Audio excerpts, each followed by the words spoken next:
Comment faire pour gérer les problèmes et les difficultés de la vie quotidienne? Des problèmes de boulot, des problèmes d'angoisse, des problèmes d'argent, des déconvenus, bref, comment gérer les préoccupations et les angoisses de la vie de tous les jours? Si vous connaissez déjà cette chaîne, vous devez vous douter que la solution qu'on va vous proposer va être un peu bizarre et en dehors des sentiers battus, puisqu'ici on s'adresse surtout aux gens qui sont dans la recherche spirituelle.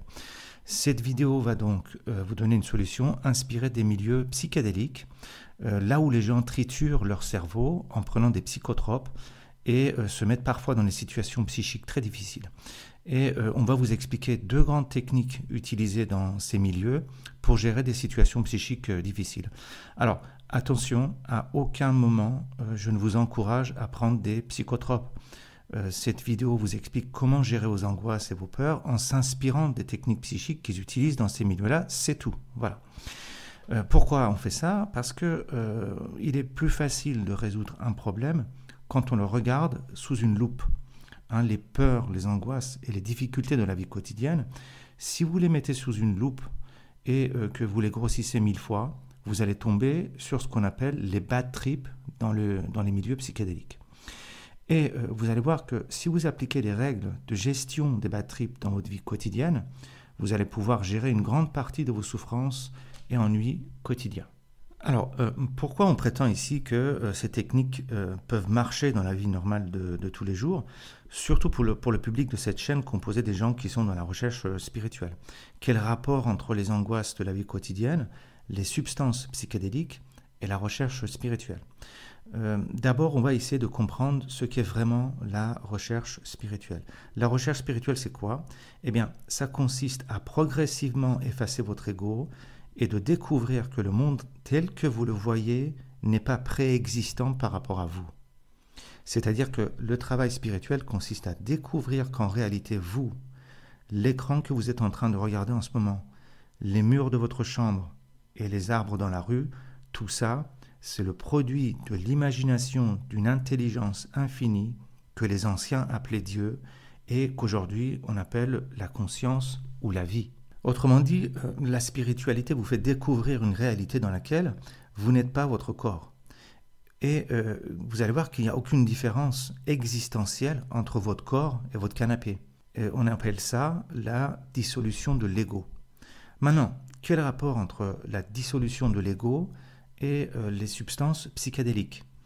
Eh bien, ces substances, en fonction de la dose utilisée, peuvent mener exactement à la même chose que le travail spirituel, c'est-à-dire à la dissolution de l'ego. En fait, certains psychotropes tuent votre ego en effaçant votre mémoire. Alors, comment ça marche? Eh bien, si la dose ingérée est faible, c'est d'abord la mémoire court terme qui s'efface, qui s'éteint plutôt, et l'individu va avoir des sensations étranges et des hallucinations tout en étant conscient de lui-même. En revanche, si la dose augmente et dépasse un certain seuil qu'on appelle la dose héroïque, alors toute la mémoire s'éteint, si bien que votre intelligence se met à fonctionner sans aucune mémoire, que ce soit des souvenirs dans le passé ou que ce soit des désirs et des volontés qui ne sont en fait que des imaginations d'un certain futur stockées dans votre mémoire. Vous voyez, donc il n'y a plus de mémoire. Et c'est un état très particulier où votre intelligence fonctionne sans vous, puisque votre identité est stockée quelque part dans votre mémoire et que cette mémoire est inhibée par la substance. C'est cet état que les spirituels appellent la présence ou ici et maintenant. Pourquoi? Parce qu'il n'y a plus de mémoire, c'est-à-dire qu'il n'y a plus de temps vécu. Vous vous trouvez entièrement dans le présent et d'où le nom présence. Voyez, quand l'intelligence se décolle de la mémoire, c'est ça qu'on appelle l'éveil ou la présence ou l'illumination. Tout ça, c'est ça. Et c'est dans cet état-là qu'on ressent un sentiment de fusion avec le tout, puisqu'on n'a plus d'ego. Donc, que ce soit par des moyens naturels ou par des moyens chimiques, le résultat est le même. Il s'agit d'une perte de l'ego. Maintenant, quel rapport entre l'effacement de l'ego et les emmerdes quotidiennes de la vie de tous les jours? Eh bien, quand l'ego s'efface, on découvre que la réalité physique de tous les jours est du même ordre que la réalité hallucinatoire sous psychotrope.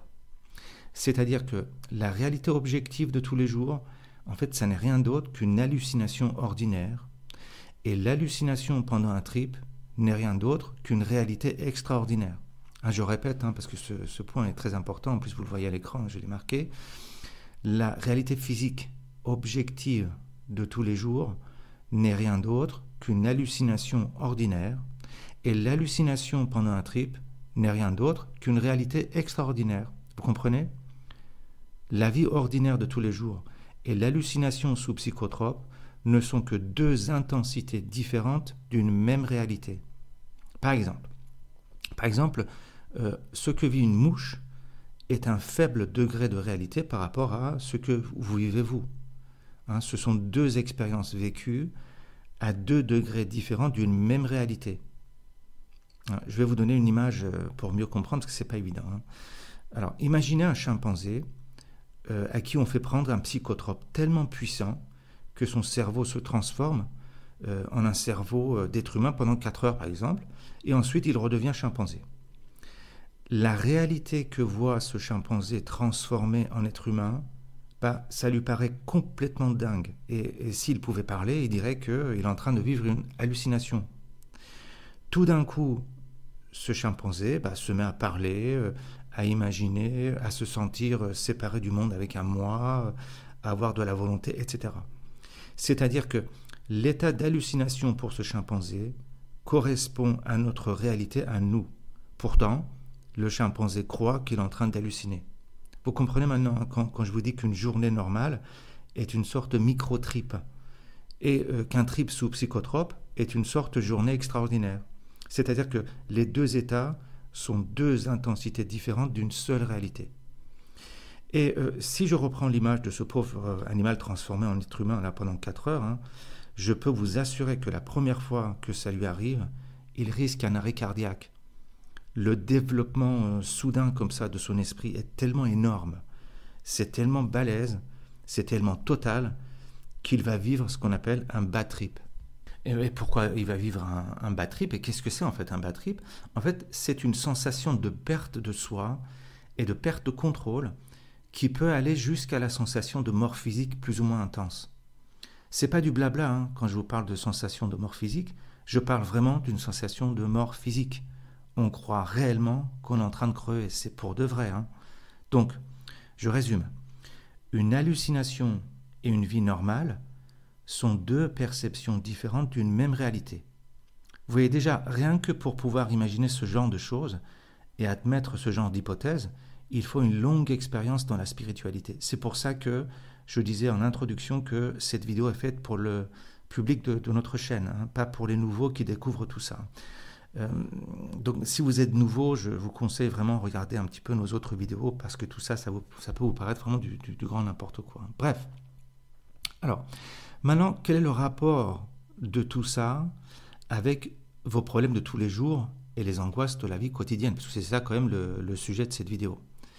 Eh bien, vos problèmes et les angoisses de tous les jours sont en fait des micro-bad trips qui se passent pendant votre hallucination ordinaire qui est votre vie de tous les jours. Je répète parce que c'est important à comprendre aussi, et puis c'est marqué sur l'écran. Vos peurs et angoisses de tous les jours sont des micro-bad trips qui se passent pendant votre hallucination ordinaire qui est votre vie de tous les jours. Vous comprenez? Je vais vous donner quelques exemples pour que ce soit un peu plus clair. Donc, un micro-bad trip dans la vie quotidienne normale, c'est par exemple votre patron qui vous embête au travail. Alors, vous n'êtes pas bien dans votre tête, vous êtes harcelé moralement, vous êtes en colère, vous êtes triste, vous avez peur de perdre votre job. Résultat, vous êtes pris dans un enchevêtrement de sensations et d'imagination de perte de contrôle. Vous êtes dans des sentiments de blessure d'ego et de perte d'identité, de perte d'intégrité. Vous voyez? Et si vous regardez de très près, vous verrez qu'à chaque fois que vous avez des problèmes, toutes les émotions, toutes les sensations que vous ressentez proviennent d'un sentiment de blessure ou de diminution de votre identité ou de votre intégrité, c'est-à-dire de ce qu'on appelle l'ego. Vous risquez de perdre votre job, votre identité en tant que salarié et votre intégrité et votre sécurité financière, en fait, sont menacées. Voyez ? Vous avez des soucis de couple, par exemple, eh bien, votre identité en tant que couple et votre intégrité et votre sécurité affective en tant que personne faisant partie d'un couple sont menacées. Enfin, essayez de regarder toutes vos emmerdes. Vous verrez qu'en fin de compte, ce qui est réellement en danger, la racine de toutes vos peurs et vos émotions négatives, vos angoisses, c'est le risque de perdre votre identité, votre intégrité ou ce qu'on appelle votre ego. Donc, c'est exactement la même chose que le phénomène de dissolution de l'ego sous psychotrope, mais à des degrés beaucoup plus faibles. Quelque chose en vous refuse de perdre son intégrité et son identité, et c'est cette chose qui vous met dans des états psychiques difficiles à vivre. Eh bien, ce phénomène de peur, si vous l'augmentez, c'est ce qu'on appelle un bad trip dans le langage des drogués, entre guillemets. Voyez ? Ceux qui prennent des psychotropes vivent ce genre de choses puissance 10. Je ne sais pas, prenez une crise de panique, multipliez ça par 10 ou par 100, et pendant des heures, voilà ce que c'est qu'un bad trip, c'est vraiment balèze. Ce que je veux dire par là, c'est que vos peurs, vos angoisses et les mauvaises sensations liées aux problèmes de tous les jours sont en réalité des micro-bad trips, vous comprenez ? Et donc, si vous appliquez les règles qu'on utilise pendant un bad trip, vous verrez que vos angoisses quotidiennes, les petites peurs, tout ça, vont disparaître comme par magie. Voire plus, si vous appliquez ces règles, vous aurez de moins en moins d'emmerdes dans votre vie. Votre vie et les événements extérieurs vont changer comme par magie. C'est très très bizarre, je n'ai aucune explication pour ça, mais je vous assure que ça peut marcher si vous le faites sérieusement et assez longtemps.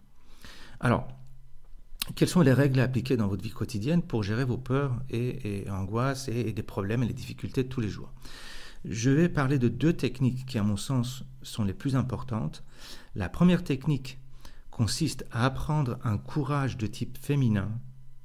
Et la deuxième technique consiste à préparer sa journée avec ce qu'on appelle le set and setting dans le langage des psychédéliques.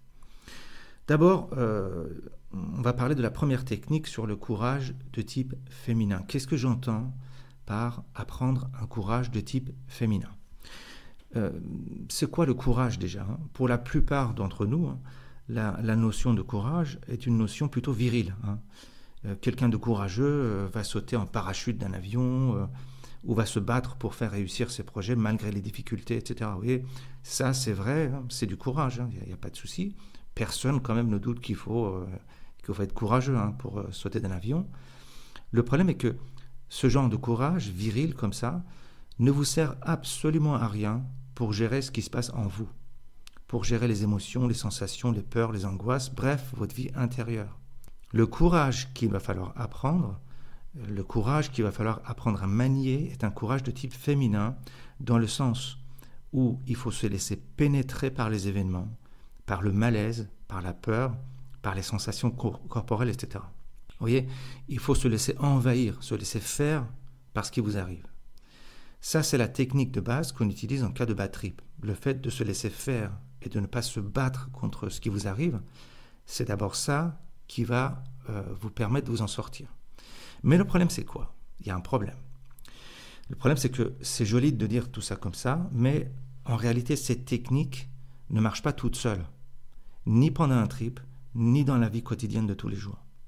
Il ne suffit pas juste de se dire « Ok, je vais accepter ma vie et mes problèmes, et comme par magie, les affections se calment et les choses se règlent. » Non, ça ne marche pas du tout comme ça. Pour se laisser faire, pour accéder à ce courage féminin de lâcher prise et d'acceptation, il faut d'abord bien comprendre la nature même de la réalité. C'est-à-dire qu'il faut comprendre que ce qui vous arrive tous les jours n'est pas différent de ce qui arrive à quelqu'un qui a pris un psychotrope, mais bien sûr, à un degré beaucoup plus faible.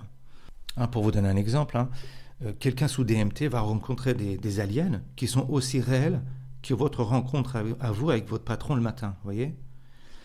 Celui qui est sous DMT va avoir la peur de sa vie quand il est pris dans des hallucinations puissantes comme ça, mais vous ressentez des peurs et des angoisses à faible dose parce que vous êtes pris dans des hallucinations à faible intensité en fait, et donc vous êtes familier. Et si vous n'êtes pas réellement convaincu par ça, la recette de lâcher prise et d'acceptation ne marchera pas.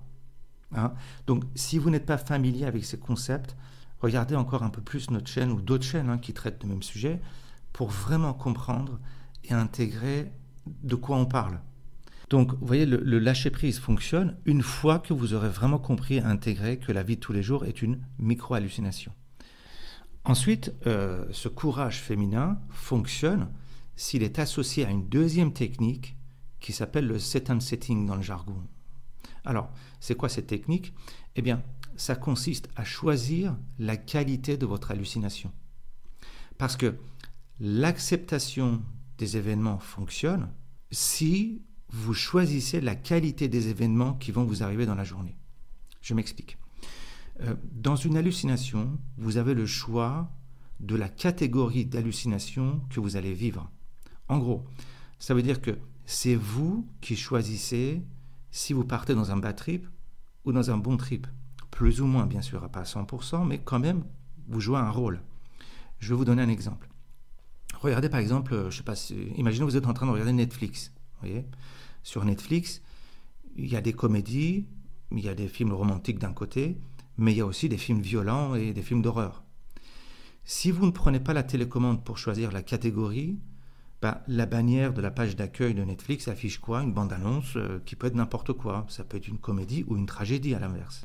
Mais si vous choisissez la catégorie comédie, par exemple sur Netflix, vous n'allez tomber que sur des comédies. Pendant un trip, c'est la même chose. Vous ne savez pas quels sont les événements qui vous arrivent, mais vous pouvez choisir la catégorie, c'est-à-dire, c'est ça qu'on appelle le set and setting. Vous voyez? Qu'est-ce que ça veut dire déjà? Le set vient du mot mindset, c'est-à-dire votre état d'esprit, et le setting veut dire le décorum ou les conditions extérieures. Vous voyez? Et les gens expérimentés qui maîtrisent le set and setting partent souvent au 7e ciel pendant un bon moment, même si les plus expérimentés ne sont quand même jamais à l'abri d'un bad trip. Ça peut leur arriver aussi. Eh bien, dans la vie de tous les jours, c'est pareil. C'est-à-dire que ce courage féminin dont je vous parlais, c'est-à-dire apprendre à se laisser pénétrer par les événements, ne fonctionne que si vous avez le bon set and setting qui consiste à demander des événements heureux. Franchement, c'est plus cool quand même que de se laisser pénétrer par un jeune prince charmant que par un vieux gros pervers dégueulasse. Donc on est d'accord. Eh bien, dans la vie quotidienne, c'est pareil. Le courage féminin d'acceptation n'est possible que si au préalable, vous avez le bon set and setting, de la même façon que celui qui fait un trip demande un trip agréable à son produit, par exemple. Ou de la même manière que celui qui regarde Netflix choisit la catégorie de films qu'il a envie de voir. Vous comprenez? Alors, donc là, je vais conclure cette vidéo avec une petite recette, parce que bon, tout ça c'est bien, mais concrètement, comment vous pouvez faire? Alors, je vous donne une recette très simple et efficace pour gérer les difficultés et les déconvenues quotidiennes. Comment vous pouvez faire? Chaque matin, en ouvrant les yeux, rappelez-vous déjà que la journée qui vous attend n'est rien d'autre qu'un trip, qu'une hallucination, et que le monde objectif que vous voyez autour de vous n'est pas préexistant par rapport à vous. Ça veut dire que l'expérience vécue de la journée change en fonction de l'état d'esprit de l'observateur de cette expérience-là, qui est vous-même. Une fois que vous avez intégré ça, vous faites un tout petit exercice de, je sais pas, de 20 secondes, c'est vraiment super rapide, pour ce qu'on a appelé le set and setting. Alors, vous allez vous mettre dans le bon set and setting en répétant dans votre tête une petite sentence. Je vais vous donner un exemple de sentence et vous expliquer ce que ça représente, mais ce que je vous conseille bien sûr, c'est de faire votre propre sentence, suivant bien sûr la même structure, mais avec vos propres mots.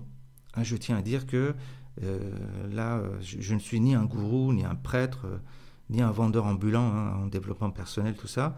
Ce que je vous donne ici, c'est un exemple, c'est juste un exemple. Il faut que la phrase du set and setting vienne de vous-même. Moi, je vous explique par contre la structure que peut avoir cette phrase. Alors, par exemple, qu'est-ce que ça peut être? Voilà une petite phrase, encore une fois, c'est juste un exemple. Il faut que vous fassiez vous-même, il faut que vous inventiez vous-même votre phrase à vous. Mais en gros, par exemple, ça peut être un truc comme ça. Au nom de toi et grâce à toi, je m'en remets à toi, comble-moi. Alors, qu'est-ce que ça veut dire tout ça? Il faut que vous compreniez déjà pourquoi j'ai mis tout ça. je suis vraiment désolé, hein, ça fait vraiment gourou, ça fait secte, machin, tout ça, mais c'est pas du tout mon propos. Hein, mais il y a vraiment une explication à tout ça. Je vais vous donner l'explication. Suivez-moi. Donc, déjà, qu'est-ce que veut dire tout ça? C'est quoi tous ces trucs-là? C'est quoi ces petits mots un peu bizarres que j'ai mis là? Bon, déjà, vous voyez la première partie de la sentence, au nom de toi. Qu'est-ce que ça veut dire cette partie? Ça veut dire que cette journée qui commence, c'est un micro-trip qui vous tombe dessus et que vous ne maîtrisez que dalle, aucun événement, que les événements vont vous happer pendant ce micro-trip, que ce n'est pas vous qui êtes aux commandes, mais quelque chose qui vous dépasse, et que cette chose a la capacité de créer tout, absolument tout, et que cette chose est comme une fontaine, elle génère en permanence des formes et des événements comme ça, que ce soit des bons événements comme des mauvais. C'est une source intarissable comme ça, c'est un feu d'artifice comme ça permanent. Donc, vous devez commencer la journée en son nom. C'est lui qui décide de la journée et pas vous. Ça, c'est important. Alors, inventez le petit truc qui va bien, les petits mots qui vous vont bien, mais ça veut dire ça, il faut démarrer par ça. Ensuite, on dit quoi? Au nom de toi et grâce à toi. Grâce à toi, qu'est-ce que ça veut dire? Ça veut dire que vous êtes volontaire et content de participer à ce micro-trip, à cette expérimentation, à ce film. Hein. Vous allez remercier par avance la chose qui va créer tout le film de la journée. Je ne sais pas moi, un religieux va appeler cette chose-là Dieu, un agnostique va appeler cette chose-là le hasard, un drogué va appeler cette chose-là DMT ou champignon. On s'en fout de ce que c'est. Vous, votre boulot, c'est juste de remercier cette chose qui va tout créer pour vous. Voilà, l'explication de « au nom de toi, grâce à toi ». Maintenant, ensuite on dit « je m'en remets à toi ». Qu'est-ce que ça veut dire « je m'en remets à toi » Vous voyez, comme c'est cette chose qui décide des événements que vous allez vivre dans la journée et non pas vous, vous devez vous soumettre à cette chose, vous laisser faire, accepter tout ce qu'elle va vous mettre sous le nez, accepter tout ce qu'elle va créer, et la seule chose que vous pouvez faire, c'est d'en être conscient. C'est ça, je m'en remets à toi. Et on finit par « comble-moi ». Bon, c'est un peu con de dire ça, mais bon, je n'ai pas trouvé mieux, hein, mais je suis sûr que vous allez trouver mieux. Qu'est-ce que ça veut dire « comble-moi » Ça veut dire qu'il ne faut pas être con non plus. En échange de votre acceptation, vous devez demander des événements sympas tant qu'à faire. Hein, ça, c'est la chose la plus importante à comprendre et à méditer dans votre tête sans cesse. Quand vous demandez à cette chose de vous combler de ses bienfaits, de vous mettre sur un chemin agréable, de vous montrer ses largesses et de ne pas se mettre en colère contre vous, ni de vous égarer comme ça dans tous les sens. Quand vous mettez ça dans votre tête, alors les choses qui vous arrivent seront conformes à votre état d'esprit. Je n'ai absolument aucune explication logique pour ça, mais je vous assure que ça marche comme ça. Donc, si vous adoptez un set and setting de ce type, en répétant une sentence suivant cette structure-là, que vous aurez, vous allez inventer la phrase par vous-même, hein, suivant votre propre sensibilité, mais vous voyez, c'est cette structure de pensée qui vous force au lâcher-prise et à un état d'esprit d'attente comme ça, hein, positif. Et si vous faites ça tous les matins, mais aussi chaque fois que vous avez un instant de libre dans la journée, alors je vous assure que petit à petit, votre vie deviendra plus apaisée, plus riche, plus agréable. Pourquoi? Je n'en sais rien, mais ça marche. Je sais pas comment marche une bagnole, hein, mais j'en profite pour me déplacer, c'est tout, quoi. Voilà. Mais bon, il y a une petite explication, hein, mais on peut supposer que si votre vie quotidienne est une hallucination, et que si vous soumettez à cette hallucination-là, c'est-à-dire que si vous effacez un tant soit peu votre ego, alors vous verrez que la chose qui crée cette hallucination, finalement, c'est qui? Qui est-ce qui crée ça? Eh bien, c'est vous-même. Mais attention, je parle ici du vrai vous-même qui était éclipsé par votre ego. C'est-à-dire, vous vous rendez compte que vous étiez Dieu en personne, seulement vous ne le saviez pas. Et si vous réussissez à tuer, entre guillemets, votre ego, on ne tue pas son ego, hein, mais on le diminue, on l'efface un petit peu. Hein, donc, si vous réussissez à tuer votre ego pour faire de la place à votre vrai vous, c'est ça que les religions appellent le statut de martyr. En islam, par exemple, le mot martyr se dit littéralement témoin. c'est le mot shahid, qui veut dire celui qui observe, celui qui voit, celui qui est témoin. Vous voyez, vous devenez celui qui est témoin, celui qui observe sans jugement des événements de la journée, celui qui se soumet comme ça aux événements en les observant. Alors musulman, hein, entre guillemets, ça veut dire celui qui se soumet à la réalité, quoi. Alors, qu'est-ce qui se passe? Vous devenez Dieu en personne dans le langage spirituel. Vous comprenez? Mais si vous devenez vous-même les événements de la journée, c'est-à-dire qu'à l'inverse, si jamais vous vous identifiez aux événements de la journée, alors vous deviendrez quoi? L'inverse de Dieu, ce que les religions appellent le diable. Vous devenez le diable en personne.